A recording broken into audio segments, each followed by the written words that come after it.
ಎಲ್ಲರಿಗೂ ನಮಸ್ಕಾರ. ಈ ವಿಡಿಯೋದಲ್ಲಿ ನಾವು ನಿಮಗೆ ಹೋಲ್ಸೇಲ್ ರಿಟರ್ನ್ ಪ್ರಕ್ರಿಯೆಯ ಮೂಲಕ ಮಾರ್ಗದರ್ಶನ ನೀಡುತ್ತೇವೆ. ಪ್ರಾರಂಭಿಸಲು ಹೋಲ್ಸೇಲ್ ಆಯ್ಕೆಯನ್ನು ಕ್ಲಿಕ್ ಮಾಡಿ, ನಂತರ ಸೇಲ್ಸ್ ರಿಟರ್ನ್ ಕ್ಲಿಕ್ ಮಾಡಿ. ಇದು ಹೋಲ್ಸೇಲ್ ರಿಟರ್ನ್ ಇಂಟರ್ಫೇಸ್ ಅನ್ನು ತರುತ್ತದೆ.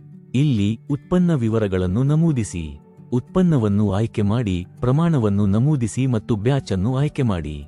ಅಗತ್ಯವಿರುವ ಎಲ್ಲಾ ಕ್ಷೇತ್ರಗಳನ್ನು ತುಂಬಲು ಖಚಿತಪಡಿಸಿಕೊಳ್ಳಿ.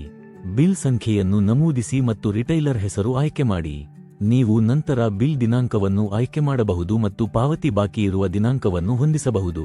ಪಾವತಿ ಪ್ರಕಾರವನ್ನು ಆಯ್ಕೆ ಮಾಡಿ. ಅನ್ವಯಿಸಬಹುದಾದಲ್ಲಿ ಡಿಸ್ಕೌಂಟ್ ಅನ್ನು ಸೇರಿಸಿ ಮತ್ತು ನಂತರ ಸಬ್ಮಿಟ್ ಕ್ಲಿಕ್ ಮಾಡಿ. ಬಿಲ್ ಯಶಸ್ವಿಯಾಗಿ ಸೃಷ್ಟಿಸಿದ ನಂತರ ಡನ್ ಕ್ಲಿಕ್ ಮಾಡಿ. ವ್ಯವಹಾರವನ್ನು ಪರಿಶೀಲಿಸಲು ಹೋಲ್ಸೇಲ್ ವಿಭಾಗಕ್ಕೆ ಹಿಂತಿರುಗಿ, ನಂತರ ಸೇಲ್ಸ್ ರಿಟರ್ನ್ ಹಿಸ್ಟರಿ ಕ್ಲಿಕ್ ಮಾಡಿ.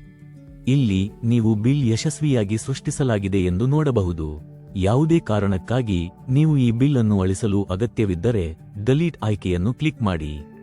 ಧನ್ಯವಾದಗಳು.